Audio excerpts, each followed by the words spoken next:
مرتبہ ہم ان کی خدمت پیش کرتے ہیں. تمہارا نبی جو فیصلہ کر دے گا مجھے قبول ہو.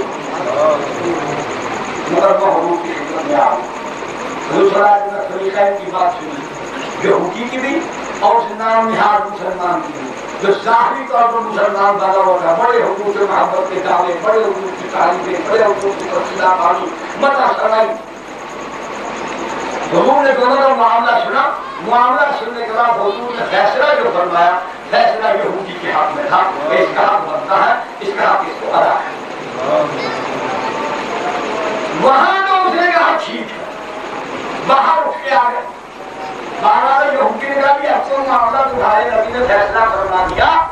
میں تو نبی نہیں مانتا, میرا یقین تو ہے عادل.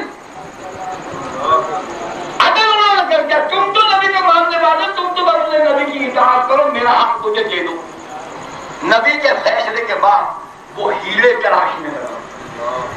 انہوں نے کہا اچھا وہ عمر آ رہا ہے سامنے, اس سے بھی فیصلہ کروا. نبی کے فیصلے کے بعد کسی دوسرے سے فیصلہ کروانے کا انجام دیکھ لو. اتنے میں حضرت عمر قریب آ گئے. مجھے کیا معاملہ ہے, کیوں اونچی اونچی بول رہے ہو؟ وہ یہودی نے سارا قصہ کہہ سنایا.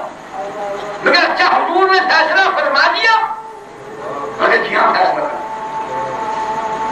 حضور کے فیصلے کے بعد مجھ سے بھی فیصلہ طلب کرتے ہو؟ تمہیں حضور کے فیصلے میں تسلی نہیں ہے؟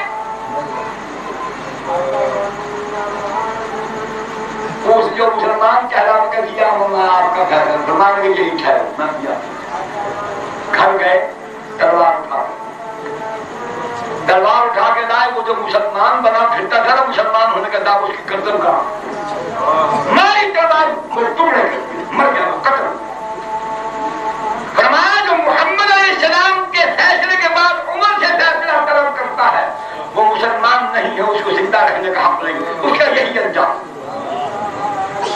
مدینہ طیبہ میں شور اٹھ گیا. عمر نے مسلمان کو قتل کر دیا, مسلمان کو قتل کر دیا, مسلمان کو قتل کر دیا. دہائی پڑ گئی مسلمان کو قتل کرنا کفر ہے, مسلمان کو قتل کرنا کفر ہے.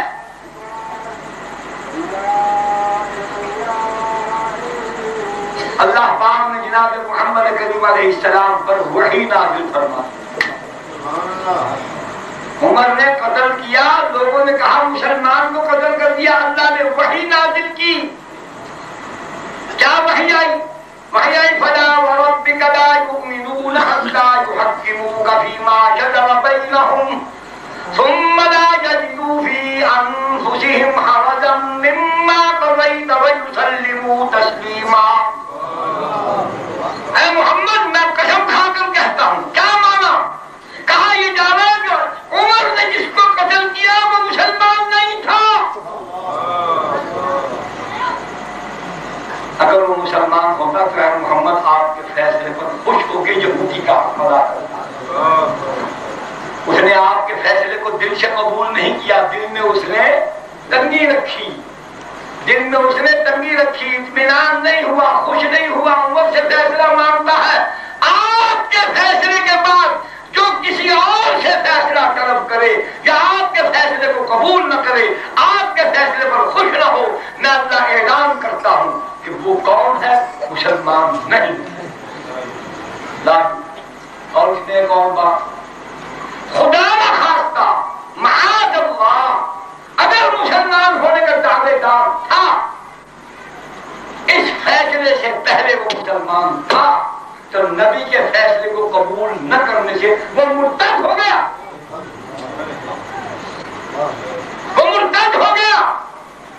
نبی کا قول فعل دین ہے, اور جس نے نبی کے فعل کو, نبی کے قول کو, نبی کے عمل کو, نبی کے فیصلے کو قبول نہیں کیا, اس نے اللہ کے دین کو چھوڑ دیا.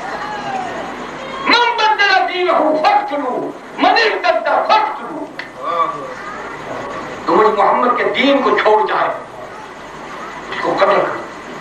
تو اللہ نے عمر کے ہاتھوں قتل ہونے والے انسان کی جو ظاہری حالت تھی, جو لوگوں میں مسلمان کی حیثیت سے زندہ تھا, اللہ پاک نے وحی کے ذریعے سے ننگا کر دیا کہ یہ مسلمان تھا ہی نہیں. اس وقت نے نبی کے فیصلے کو قبول نہیں کیا۔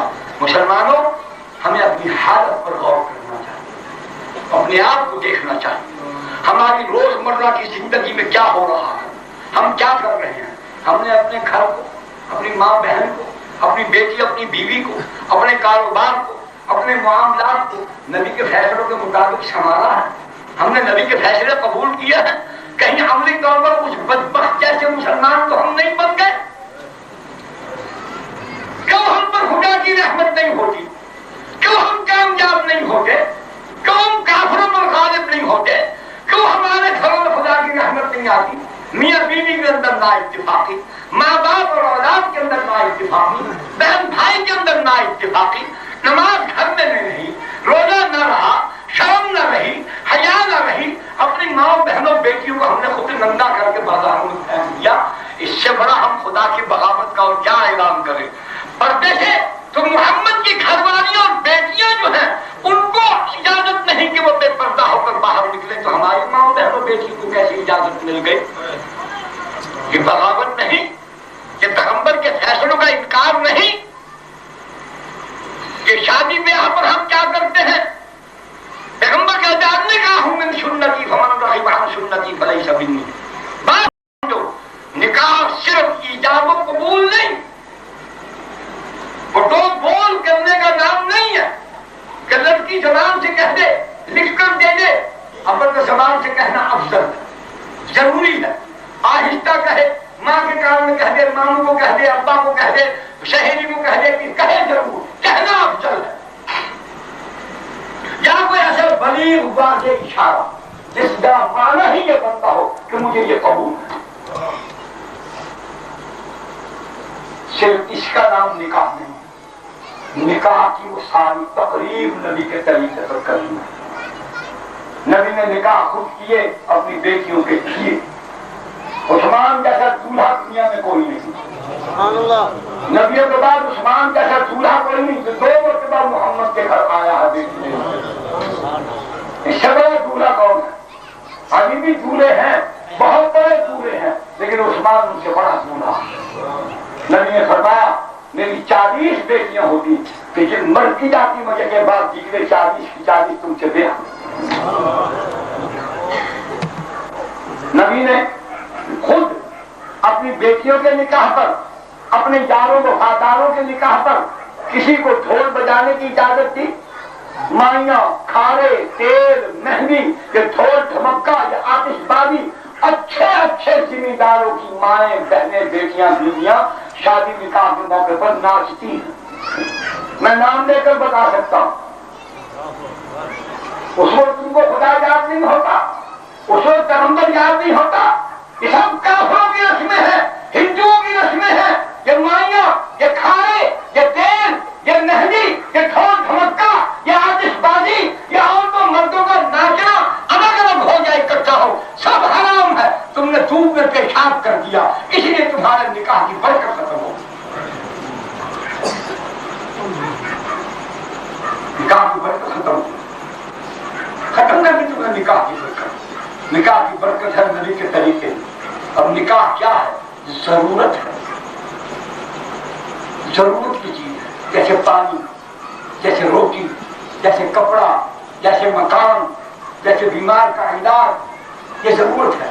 ایسے انسان کے اندر اللہ پاک نے جیسے پیاس رکھی ہے، بھوک رکھی ہے، سردی گرمی کا احساس رکھا ہے، انسان کو اللہ نے جاہل پیدا کیا ہے، ایسے جیسے پیاسا پیدا کیا ہے، جیسے بھوکا پیدا کیا ہے، تو اللہ پاک نے اس کی پیاس بجھانے کے لیے پانی بھی تو خود بنا کر دیا۔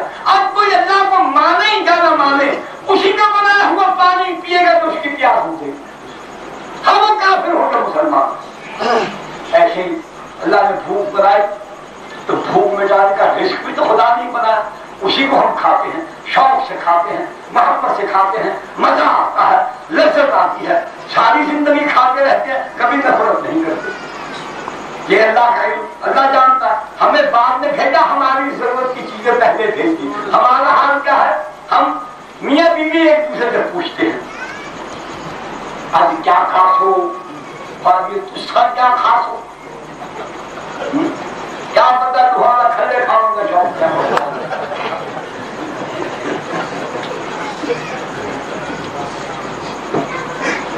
پوچھتے ہیں اماں بیٹے سے پوچھتے وہ کہا کیا خاص کوئی مہمان آتا ہے ہمارا معزز آدمی آتا ہے تو ہم اس کے خادم سے اس کے بیٹے سے تمہارے ابو کیا پسند کرتے تمہاری امی کیا پسند کرتے شاگرد کے پوچھتے آپ کو استاد کیا پسند کرتے یہ بزرگ آئے ہیں ان کے خادموں سے پوچھتے ہیں یہ بزرگ کیا پسند کرتے ہیں میٹھی چیز پسند کرتے ہیں نمکین گوشت پسند کرتے ہیں شوربے والی سبزی کیا ایسی چیز ہم پوچھتے ہیں پھر اس کی مرضی کی بناتے ہیں پھر اس کو پسند آتی ہے یہ میری مرضی اللہ کا علم دیکھو اللہ کی قدرت دیکھو ہماری ضرورت کی ساری چیزیں پہلے بنا دی ہمیں بعد میں دیا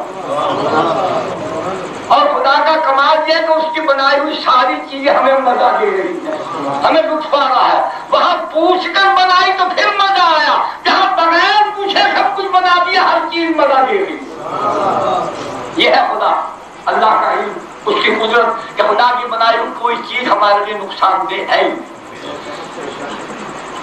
تو آج یہ کر رہا تھا کہ دیکھو اللہ پاک نے اگر پیاسا بنایا تو کیسا پانی بنا دیا اب اس کو کوئی مانے یا نہ مانے اسی کا بنایا ہوا پانی پیے گا تو پیاس بجھے گی اللہ پاک نے بھوک لگا دی تو بھوک مٹانے کے لیے رزق بنا دیا پھلوں کی شکل میں اجناس کی شکل میں انہیں کو کھاتے ہیں مزہ بھی آتا ہے اور بھوک بھی مٹ جاتی ہے ایسے ہی اسی اللہ نے انسان کو جاہل پیدا کیا ہے اس کے لیے کون سا علم چاہیے یہ بھی اللہ ہی نے فیصلہ کیا ہے اللہ نے اس انسان کی جہالت دور کرنے کے لیے یہ کتاب علم اب اللہ جانتا ہے جو اس کے علم کی ضرورت اس کے لیے استاد کیسا ہو معلم کیسا ہو تو اللہ پاک نے تمام بنی نوع انسان کے لیے جناب محمد رسول اللہ صلی اللہ علیہ وسلم کو معلم انسانیت بنا کر بھیجا اسی لیے خود آپ اپنی تشریف آوری کے مختلف مقاصد جو بیان فرماتے ہیں اس میں جامع ترین جو آپ کی تشریف آوری کا جو مقصد ہے وہ ہے بعثت معلما نبی ایسا عالم ہے جو پوری زندگی کے تمام باتوں کو جانتا ہے کیوں اللہ نے اس کو عالم بنا کر بھیجا ہے اس کا علم مجھ سے سیکھا ہوا نہیں میرا علم ناقص ہے میری عقل ناقص ہے میرا فہم ناقص ہے میرا شعور ناقص ہے میرے دماغ میں ساری کائنات کا علم آ ہی نہیں سکتا نبی کسی انسان کا شاگرد نہیں ہوتا نبی کو اللہ خود پڑھاتا اور نبی تمام وہ علوم لے کر آتا ہے جن علوم کی انسان کو ضرورت ہوتی ہے یہ پاؤں کے ناخن سے لے کر بالوں کی چوٹی ظاہر باطن کھانا پینا اٹھنا بیٹھنا سونا جاگنا لین دین معاملات کاروبار تجارت سیاست حکومت جنگ امن صلح محبت شفقت غضب نفرت ہاتھ پاؤں ماں بہن بیٹی سب پوری کائنات کے تمام وہ امور تمام وہ اعمال جو انسان نے سر انجام دینے ہیں نبی ان سب چیزوں کے استعمال کا کھانے پینے کا اعتقادات کا عبادات کا سارا علم لے کر آتا ہے یہ سب علوم نبی کے پاس ہوتے ہیں اسی لیے اللہ پاک نے اس نبی کی ساری زندگی کو محفوظ فرما یہ تمام انسانوں کا رہبر کامل ہے پچھلے تمام انبیاء بھی کامل رہبر تھے لیکن اپنی اپنی قوم کے لیے اپنے اپنے علاقے کے لیے پورے بنی نوع انسان کے لیے نہیں ہر نبی نے اپنی قوم کو پکارا موسیٰ علیہ السلام ہے بہت بڑے جلیل و قدر نبی ہیں صاحب شریعت ہے لیکن معاملہ کیا ہے مقام کیا ہے وَإِذْ قَالَ مُوسَىٰ لِقَوْمِهِ وَإِذْ قَالَ مُوسَىٰ لِقَوْمِهِ جب کہا موسیٰ نے اپنی قوم سے